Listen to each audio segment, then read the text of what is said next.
Right now, a day of violence along I-24 ends in a murder-suicide and hostage situation. Investigators say Dangelo Dorsey killed 2 people and injured 3 others before turning the gun on himself. The TBI says it all started as a carjacking at 9:30 this morning in Coffee County. That's where they say the 29-year-old opened fire inside a car, killing 1 passenger and injuring another. Investigators say Dorsey then tried to carjack another vehicle to get away, but the driver wouldn't let him inside, so he shot her and then another truck driver. Both, though, are expected to be okay. Dorsey then carjacked a Ford Mustang with a man and a woman inside, taking them as hostages. He stole 2 guns from their house, killed the man, dumped his body, and took off with the female hostage. Dorsey then reportedly shot and killed himself after being chased by law enforcement.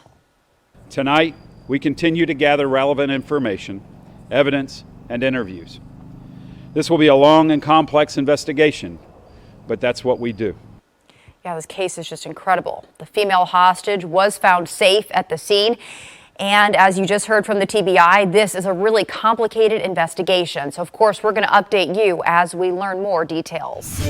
Tonight, Nashville is expecting to get a new police chief by October. And Interim Chief John Drake is applying for that job. But in the meantime, there are several things he says needs to happen to build trust between the police force and the community. Fox 17 News' Rachel Tiede shows us what he says is changing.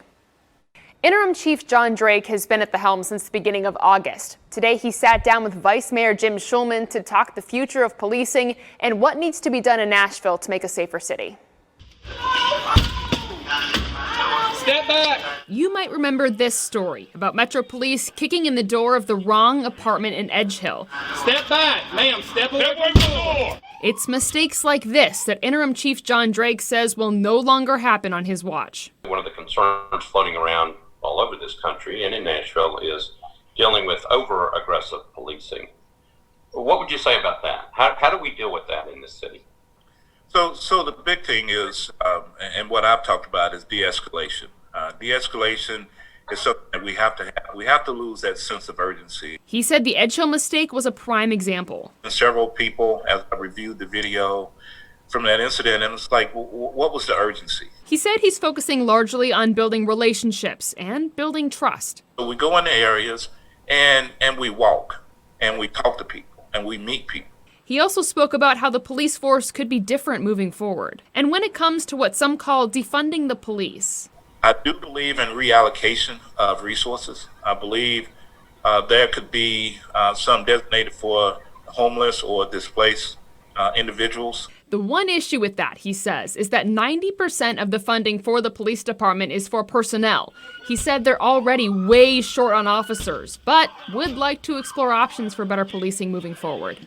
We also told you earlier this week that Governor Lee supports programs that improve police training, keeping problem officers off the force, and an updated use of force policies. Head to fox17.com to read that story. Tonight, we have obtained video of the moment an officer pulled what looked like a gun on a group of teenagers inside the Opry Mills Mall yesterday evening. Fox 17's AJ Abel spoke with the person who took that video and tells us what happened. Well, Metro Police told us yesterday evening somebody called dispatch saying there was an active shooter inside the mall. That ended up not being the case. However, the person who took that video told me today that everything escalated because a group of people looked like they were going to get into a fight.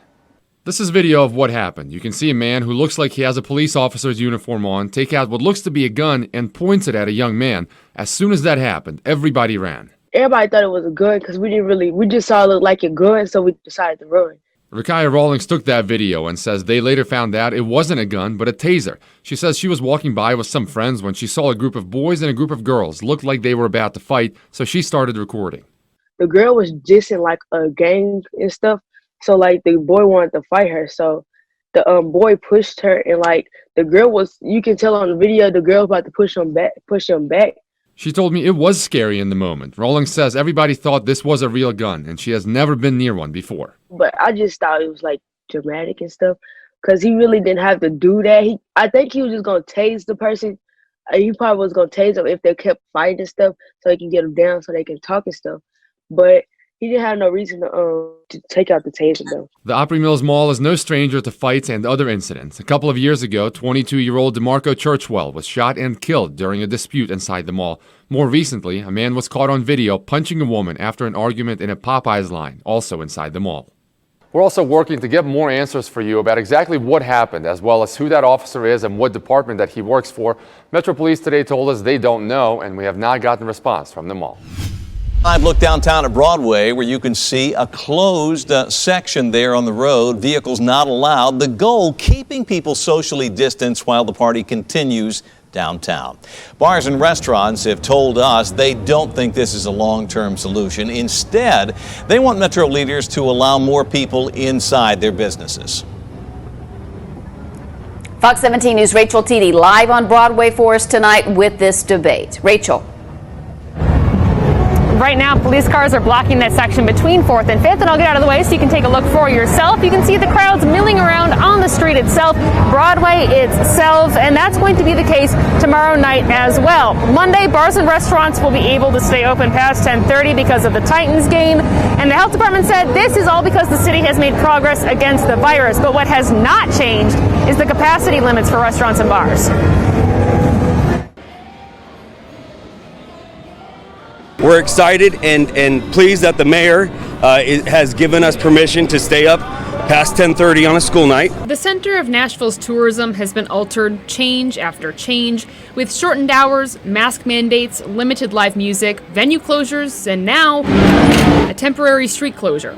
Joshua Pemberton, who works at Nashville Underground, is located outside of today's closure, but would like to try closing all of Broadway. I think it's worth evaluating. But with all the changes lately, what's not changing soon enough for Joshua is the capacity limits for restaurants. We're making the best of it, and we'll take everything we can get. I asked him how to make sure they don't break the capacity rules.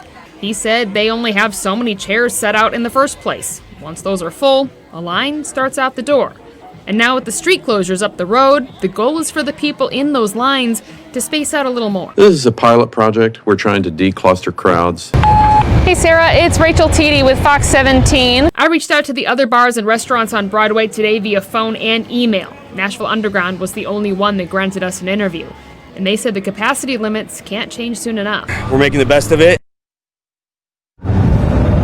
Now, Metro Police also told me today that there have not been any citations when it comes to bars and restaurants breaking the capacity limits. And the city also told me today that it's all a balancing act, right? Trying to reopen the economy and while also trying to save lives. Mayor Ogles has a variety of complaints when it comes to Dr. Schwinn, writing on Facebook, quote, "She has no business educating our children." And I asked the governor today if there's change in the works. Mayor Andy Ogles says he's been frustrated with Dr. Schwinn for a while. He also said she doesn't represent what he calls Tennessee values. She's a California educated, I hate to say this, but liberal, and she just really doesn't represent Tennessee. He's referencing recent reports that claim 3 Department of Education employees anonymously criticized Schwinn. Clearly, she's lost the faith of the legislature, and as you see, some of her, or many of her top lieutenants have left of their own volition. She's lost the trust of her own people. Today, I asked the governor if he had a response to that. Mayor Ogles in Maury County is calling for you to replace Dr. Schwinn because he feels like that she doesn't represent the values. What is your stance on that? And Dr. Schwinn, if you wanted to respond as well. Yeah. Our Department of Education is, in my view, doing tremendous work to make sure that our kids' needs are being met. Dr. Schwinn did not comment. I also reached out to the Maury County School District to see if it echoes the county mayor's feeling toward Dr. Schwinn. I haven't heard back yet.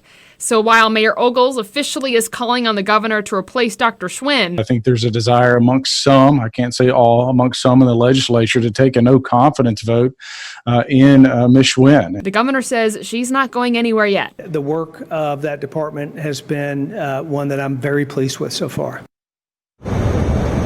One of the issues that Mayor Ogles had an issue with is the Child Wellbeing Task Force, which would interview students while they're out of school because of the pandemic to make sure their needs were being met. Mayor Ogles called that unconstitutional, and that was rolled back last month because of complaints. Reporting live downtown, Rachel Teedy, Fox 17 News, your Code Red Station.